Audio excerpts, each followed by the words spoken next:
Hi, welcome. Thank you for coming to the third installment of Queering Feminism, inspiration from QT BIPOC activists.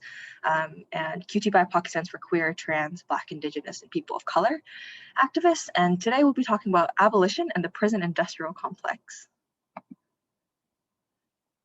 A brief agenda, I guess, of what we'll be going over today is an acknowledgement of country, going over community guidelines. We'll check in and do introductions for all of us. I know it's a small, intimate group.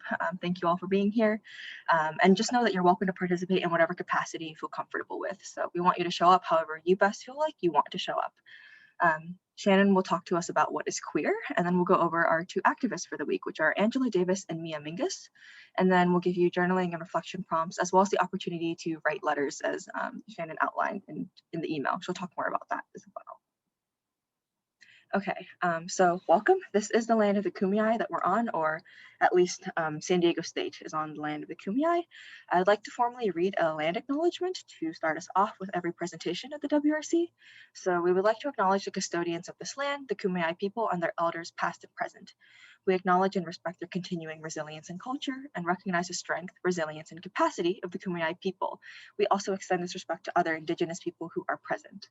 And the WRC would like to encourage everyone who comes to our programming and all of us as well to go beyond simply a land acknowledgement. So land acknowledgement is a really good way to begin learning about whose land that we're on, more about the Indigenous peoples around us and their culture. But there are also more ways in which we can do this and redistribute our energy, wealth, and resources to contributing to the longevity of both the land and the Kumeyaay people in general. And so I have linked some social media, Indigenous social media, that you can follow if you would like resources on how to stay up to date on different events, where to volunteer, if you want to donate money, there's a lot of links there. If you'd like to learn more about history, YouTube has some really good documentaries and like brief overviews of the Kumeyaay people. I would recommend those, but you can also obviously do a Google search as well. So those are two videos, and you can find these on YouTube. And then staying up with current events. And so you might have heard about Trump's border wall, and that is going over Kumeyaay territory and land, and there have been a lot of protests in San Diego or Kumeyaay territory to protest that throughout the past year. And then there's a more recent article that came out in the middle of February that talked about what the Biden administration is going to do with the border wall and how things have been halted and delayed, and what you can do to help. And so those are two resources we like to point you to. Shannon, I'll go ahead. Awesome. So yeah, we'll go over some community guidelines for the space today. First is to take care of yourself. So in this session, you come first. So do whatever you need to feel comfortable in terms of participation, even if that is to leave, to turn your camera off, to communicate through the chat, or if you need to pull Celine or I aside into a breakout room, we're more than happy to do that with you. The second is to respect boundaries. So what is said stays and what is learned leaves. So this event is structured as partially a lecture and an educational event to discuss certain themes and activists, but then so all of that information that you gain can leave the space and be shared with others. The other part of this event is more reflectional and personal, so we will end the recording and anything that anyone shares in that space should stay between the participants in this group. Third is to challenge assumptions, right? So acknowledging that all knowledge is cultural and contingent on context. So we're going to ask people to not assume any base experiences. So essentially like using I statements and things like that. And last, if there's anything else that we can do to make this space more comfortable for you, please feel free to unmute yourself and let us know or drop that in the chat. We're more than happy to accommodate you.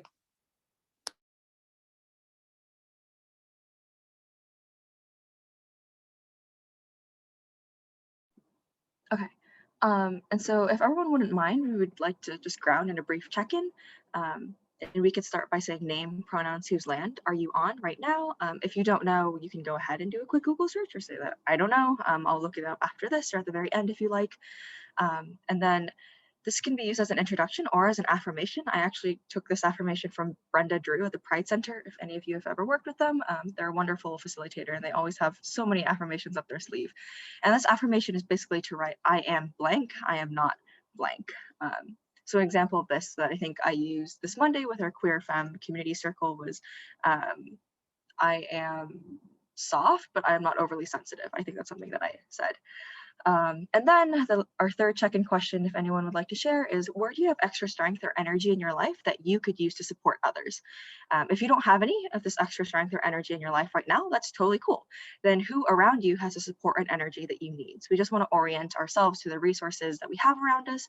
But if we do have extra energy and can provide support, then maybe thinking about where we can redirect it. And anybody is welcome to go first, and you can share verbally or share in the chat.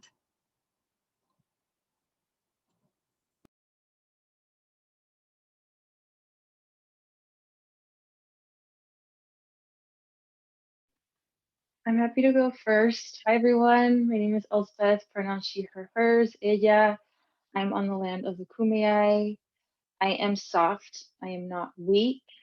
And where do you have extra strength or energy in your life that you could use to support others? I feel like my family, just talking with like my sisters or even being with my dog allows me to recharge and give that love and energy to other folks. And yeah, I feel like giving that love to other people also really fuels me. So I'm here as a resource if anybody needs it.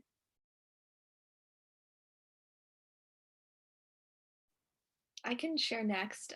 So my name is Shannon. My pronouns are she, her, and hers. I am currently not in San Diego. I am up in San Marcos, and I am on Luceño land. Um, I am this affirmation. I am a student, but I am not just a student. I think that's really important to me. Is like finding that space between that. Where do I have strength? I think I'm feeling a little bit burnt out as a student right now. And I think echoing what Elspeth said, family is really important to me, and like spending time with my family, just like watching TV together at the end of the night is really something that gives me the energy that I need.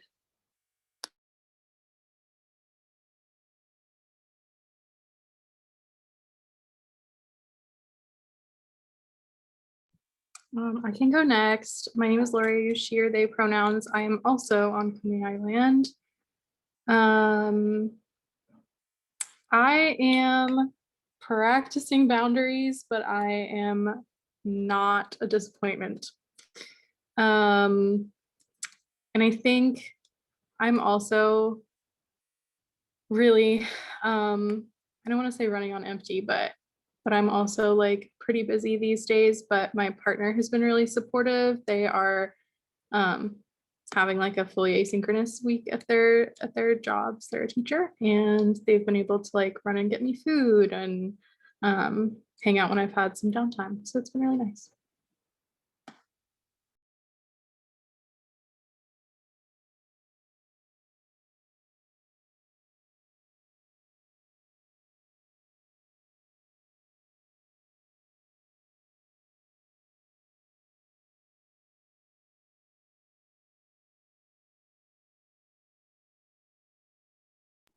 And you don't have to feel obligated to check in or share either. That's totally cool if you want to skip. Oh, hello, Katie. Hey, I can go next. Yeah, my name is Katie. I use she, they pronouns, and I'm in the SDSU area, so I'm on Kumeyaay land. For the information, I see I am like really like empathetic and can like, I feel like I'm really good at seeing people's like point of views, but it doesn't mean that I'm like have no backbone or like have no like internal values. I just really like seeing where people are coming from, I guess, and like, you know, conflicts or arguments. And then I I don't know. Energy's hard to come by these days, I feel like. But my friends have been really like supportive. I'm starting like new therapy. It's called DBT. I don't know if y'all have heard of it, but it's like really intense and structured. So it's been like a huge transition, but my friends have like really been there for me to like help me through that. So I'm really grateful.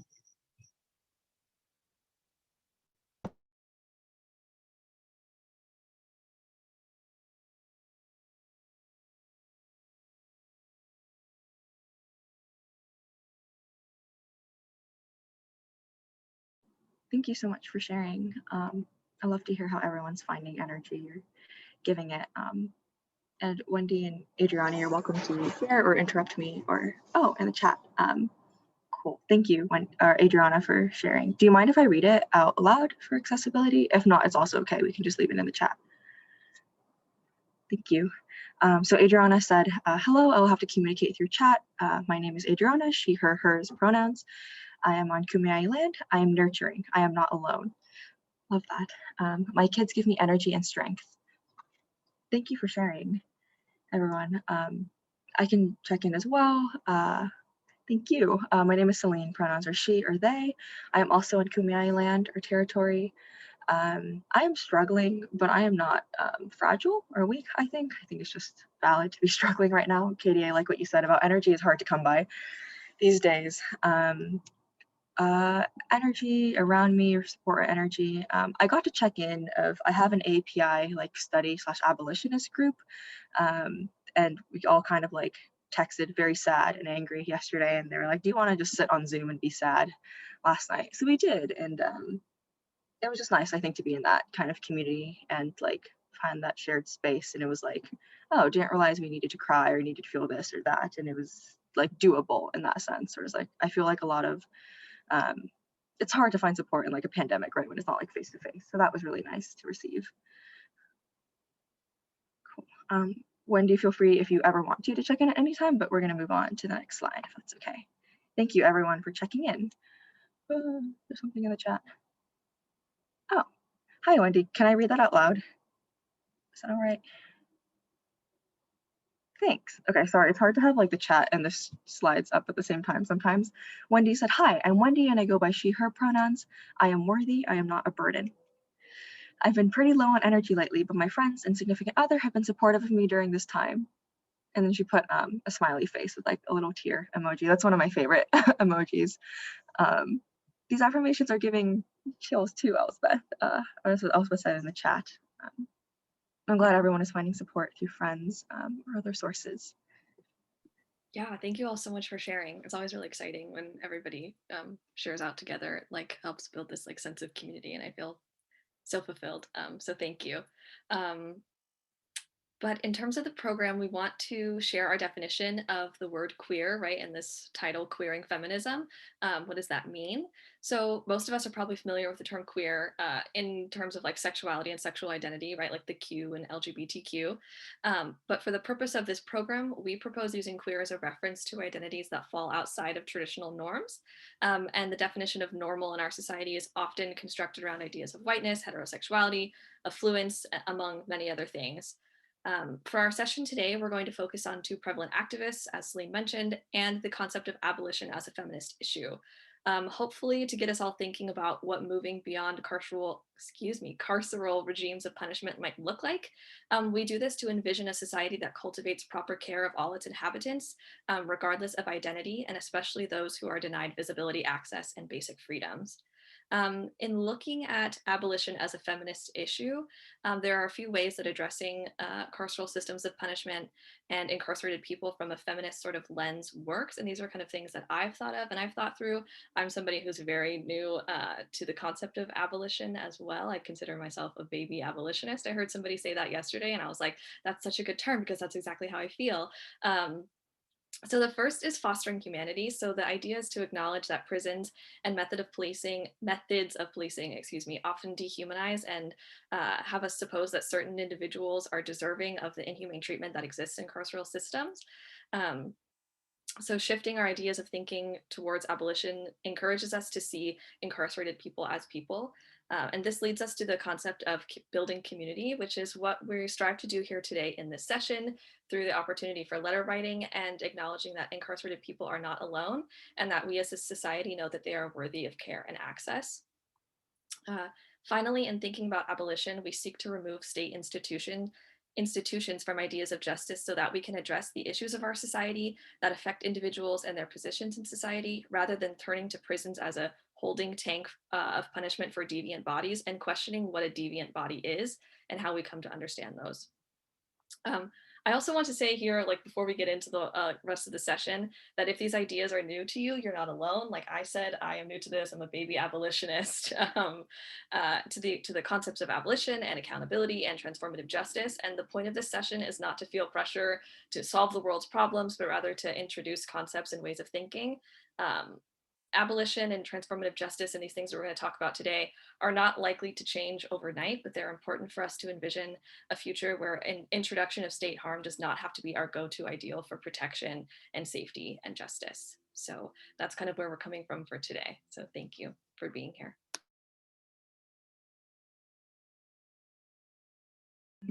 Thank you, Shannon, for setting the groundwork for the session. I really appreciate that thorough background.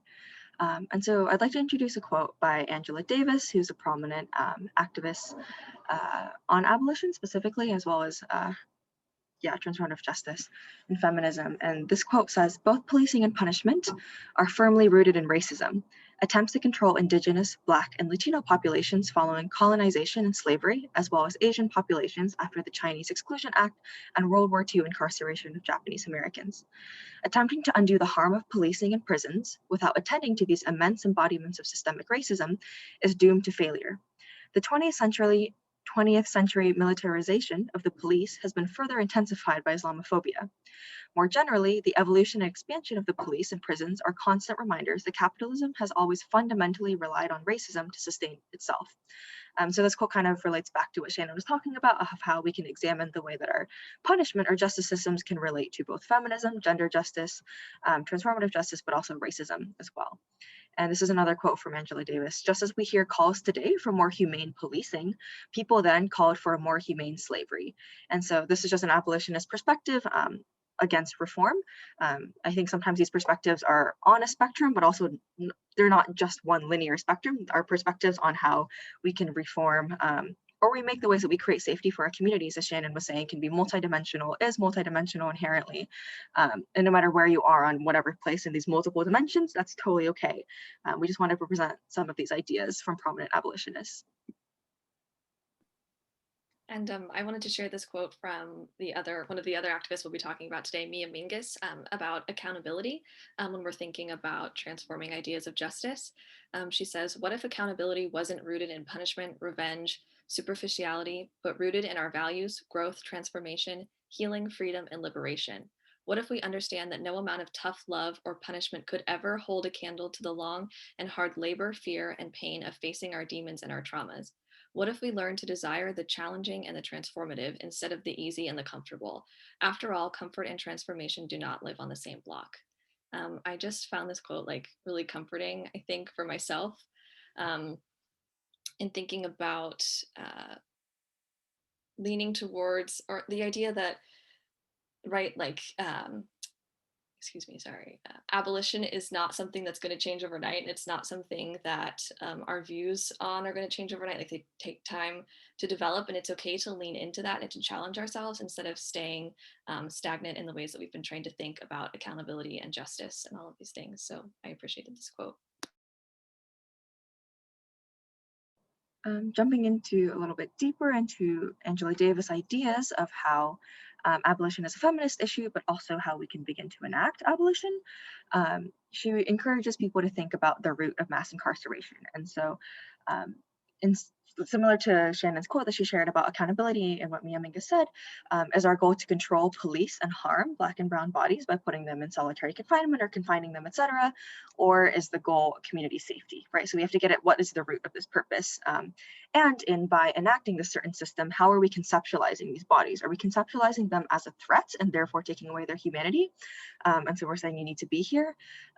And that relates to prisons, right? All prisons are for profit in some way. So there are state prisons, there are federal prisons, there are also private prisons. However, all of them profit in some way by paying somebody, even if they're state or federal. And some of those records are also public. So if you want to see who benefits and what CEOs have invested in certain prisons, we can also look into that. But if prisons are for profit, that means that they profit from having more bodies in them. So whose bodies become commodified, right? And you can see statistically what bodies become funneled and put into those places more often. And Black women are, at the moment, the highest increasing number of people being put into prisons. And Angela Davis really talks about the mental work of internalizing prisons as new and temporary. So she said prisons are a relatively new invention. They're less than 200 years old, especially the way that they exist today in a surveillance state or with the amount of high surveillance that they have.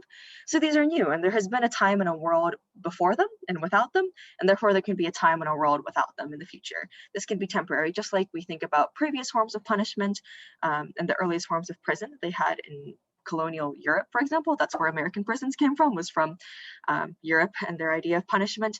We can evolve into something different from that. But that takes a lot of mental work and shift, because I know that like growing up, I was always told, oh, if you commit a crime or don't commit a crime because you will go to prison. And that's what happens to people who break the law or do something bad.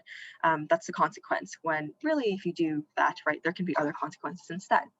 So that requires a lot of imagining work. And I find that myself, as well as you might be able to relate to this, is no matter where you are and whether or not you support prison abolition, you might be all for it, but then you're like, what do we do? Or like, how do you realistically get that to happen? How do you enact that change?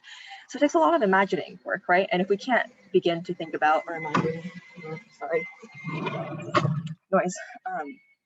If we can't begin to think about what taking accountability looks like in our own personal relationships, then how we expect that to happen on a state level, right? If harm has happened and I can't have that dialogue or talk to myself about what I need to heal from harm, then how can I build the capacity to coach other people through doing that?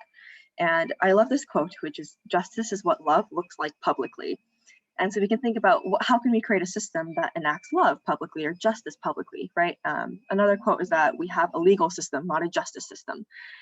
How do we address the root harms, repair the root harm of when we are hurt, repair them, and to heal relationships? Angela Davis, and we'll show a clip of this later, talks about how most crime and harm and punishment, the way that prisons and our policing treat them now, have to do with property. And if we think about, police were created to protect property, and they were actually created to police slaves, which at the time, right, were property. But the way that we conceptualize that a crime in law nowadays is as a violation of property, and you take somebody else's property, or you hurt it, or you burnt it, or something like that.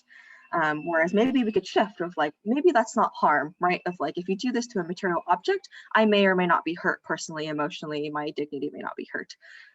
But we can think about what kind of accountability systems we want to heal and repair our relationships when we have been hurt.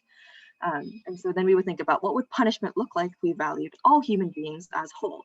So we can think about the last time that your friend or your partner or somebody close to you hurt you. What was that experience like? But also, I don't think that your view of who they were as a person necessarily changed, or changed so radically that you felt that they needed to have a basic human right or dignity stripped away of them, right? You still were like, you are autonomous. I want to hear you out, or I don't have the capacity to hear you out right now, but I respect you for your full human being. So would we even employ punishment, which is punitive, in repairing our relationships, or would most of us opt out of that, depending on the situation? And so in this way, abolition can have direct ties to gender-based justice and feminism, because we know whose bodies are more often commodified. We know that there's differences in gendered labor and the way that we police differently presenting bodies. To elaborate a little bit more, the state also mirrors intimate partner violence. I forget, there's different statistics on how many women are incarcerated that have experienced sexual and domestic violence. Depending on whether you look at private, state, or federal levels, this can range from 60% to 93%. It's also a staggeringly high amount of women who are in prisons who have reported harassment. I believe it's like 1 in 4 have reported being sexually harassed or assaulted by people who work in the prisons. And that's just the amount of people who report this, right? And so we know that that's historically underreported. So if we think about, those are the numbers as they are, is putting people in the system really going to help them heal, when the majority of women in prison are also mothers, and the majority of them have experienced intimate partner violence and domestic violence, and isolation is not always the cure. So punishing women for self-defense is something that prisons do. This also wages a war on trans women, mothers, survivors of domestic and sexual violence. Trans women are up to 5 times more likely to be incarcerated as cis women are. And this is just one statistic. In 33 states, it is legal to shackle a pregnant person while giving birth, and in 31 out of 33, no medical staff need to be consulted at first. Sorry, I should say first. So these are just some ways that we can tie gender justice to abolition. All these statistics are also found on survivedandpunished.org, which is another organizing organization for abolition. And then, sorry, one last quote from Angela Davis, which is, we seek to build movements that not only end violence, but that create a society based on radical reform, mutual accountability, and passionate reciprocity. In this society, safety and security will not be premised on violence or the threat of violence. It will be based on a collective commitment to guaranteeing the survival and care of all peoples. So related to community building that Shannon said of, right, we need to care about all people. And if we did that, then how would our punishment and carceral justice system change? Awesome. Thank you, Celine, for that. That was really informative about Angela Davis and just this whole process in general. I'm gonna do a brief overview of Mia Mingus.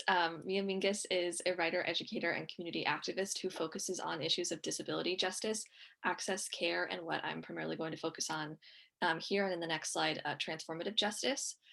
This is a description of herself from her personal blog, Leaving Evidence, which I have linked on the slide. And by the way, these slides will be sent out to everybody after the session is over. But it says that she is a prison abolitionist and a survivor who believes that we must move beyond punishment, revenge, and criminalization if we are ever to effectively break generational cycles of violence and create the world our hearts long for. She is passionate about building the skills, relationships, and structures that can transform violence, harm, and abuse within our communities and that do not rely on or replicate the punitive system we currently live in. So reflecting a lot about what Celine just mentioned in Angela Davis's background as well. If we can move to the next slide, I want to go over transformative justice and what that is and what that looks like. So transformative justice at its most basic is an abolitionist framework or lens through which communities and individuals respond to situations of violence or harm without the involvement of state institutions, right, like the police. The intention is to prevent more harm from happening when responding to acts of violence. The hope is that we can begin to look deeper into the foundational ways of thinking of our society, patriarchy, capitalism, heterosexism, all the isms that allow for violence and oppression of others to occur in the first place. So Celine, would you mind clicking on that video? This is just sort of an introduction to what is transformative justice. And they do a really great job at explaining. So I'll let them speak.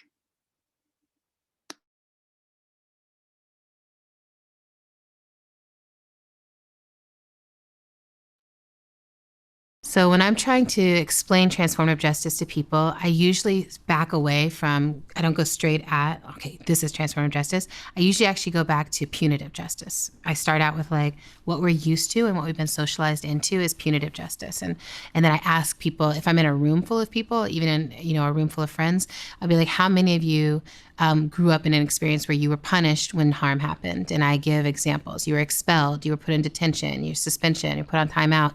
But the main move was you're removed from community in some way because you've done harm. And people are like, oh, yeah, everyone either has that experience or they were part of spaces where they saw that experience.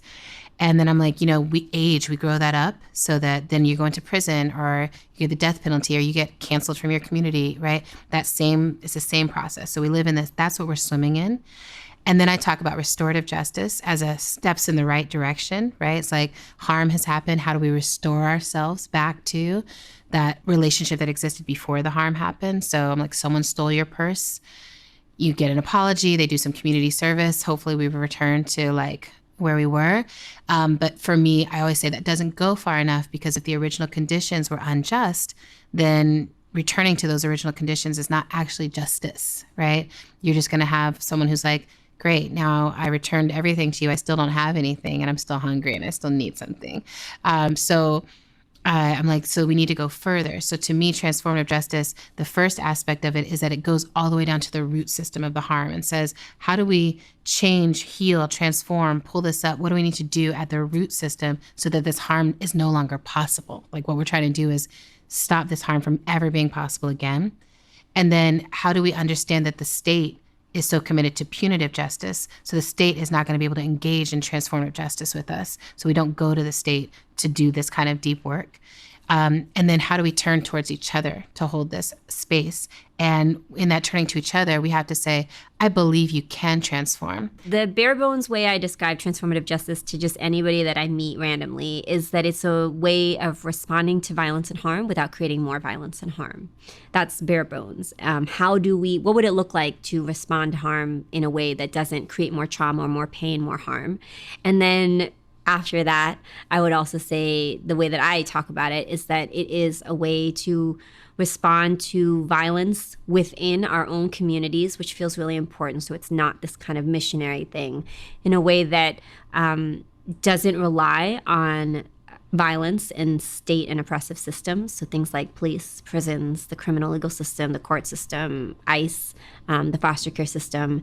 And it also doesn't rely on normalized violence and systemic violence, like reinforcing harmful gender norms or vigilantism, but that it also, most importantly, helps to create and cultivate the very things that we know help to prevent violence. So things like resilience, safety, healing, connection, all of those things. The way that I usually describe transformative justice is addressing harm, but also understanding why that harm happened and addressing the underlying dynamics that created conditions for this harm to happen in the first place. Mm-hmm. And so it's not just addressing the harm between two or more people, but addressing the conditions of the community that allowed for that to be normal. Transformative justice asks us not only about accountability for the individual, for the harm that's been caused, but to think more largely about how all of us may have contributed or are contributing or are part of these systems that create the harm that we're trying to address. It distributes the culpability a little bit, which isn't to say, again, that it's even, but everyone holds some amount. Everyone holds some amount. You know, what environment enabled the silencing to go on such that this pattern was able to continue until a crisis? You know, what allowed things to escalate? What were the subtle hints around male supremacy and sexism and white supremacy or different forms of class power that gave people hidden messages that this was acceptable, or that we're not going to intervene, or that it's not of a scale yet that we're going to intervene and say something now to cut it out or to transform, waiting till things get to a point of crisis? I think that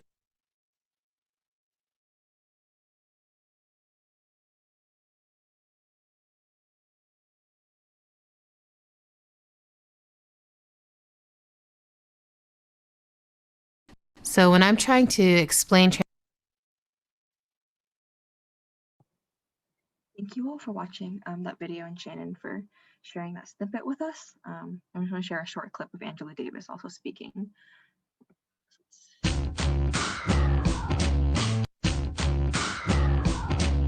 You know, those who want to abolish prisons, I don't think they may not have the same understanding of the issues that perhaps you would in the way you present it. So your position on it is what? Well, yes, I am. I identify as a prison abolitionist. And those of us who are a part of what we call the 21st century abolition movement want to see the issues that prisons attempt to address but cannot. We want to see those issues dealt with differently and more effectively. I mean, for example, violence against women. If we simply incarcerate every man or woman who commits an act of violence against women, that doesn't necessarily mean that the problem goes away. What it means is we have ever more people behind bars.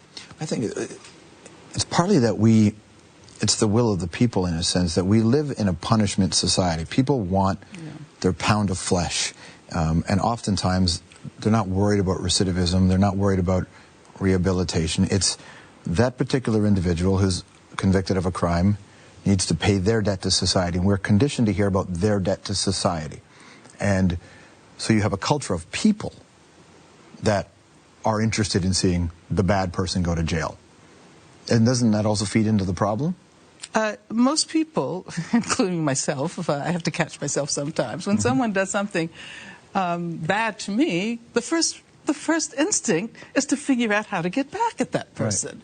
So, how do we imagine justice in a very different context? Justice that's not based on vengeance, but justice that's made on repairing the relationships that are damaged through harm. It's a long-term plan, obviously. Very long-term plan. Very long-term plan. And you think about it, it wasn't that long ago when, segregation was a reality. And it wasn't that long ago when a student gets killed because he integrates a school. This is in most people who are watching their lifetime.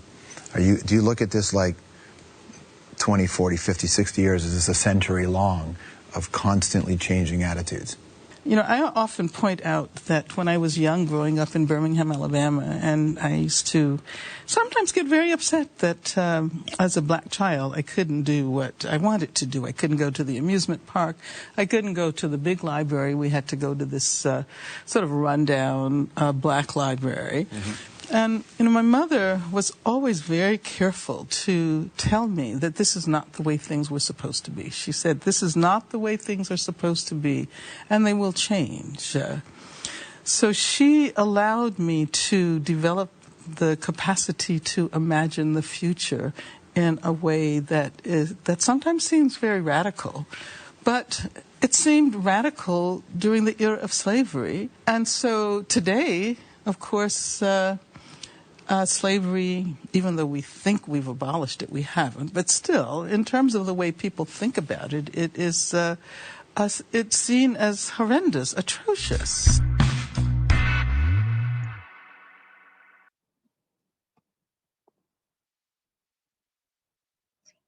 Thank you all.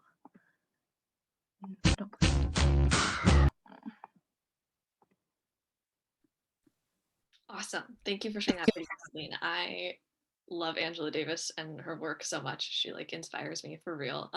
So watching that video was cool. So at this point in the session, we usually typically move on to journaling prompts, which we have those for you all in the next slide. But I wanted to take this opportunity to talk about the possibility for direct action. And in that, excuse me, I just totally lost my train of thought.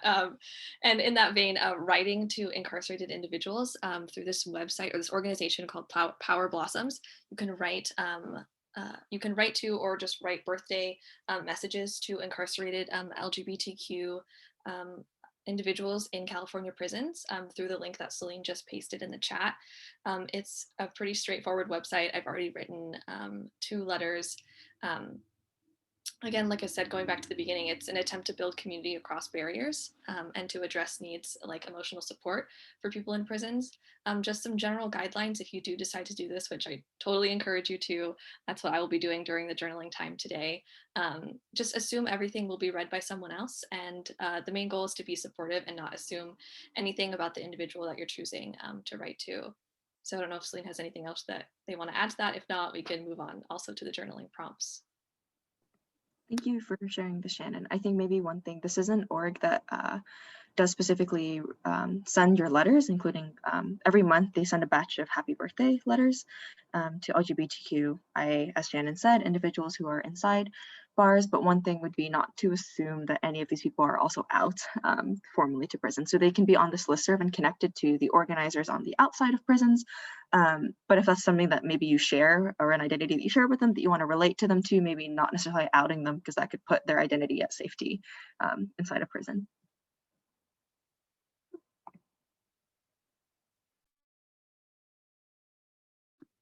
Awesome. So these are our journaling prompts for this week.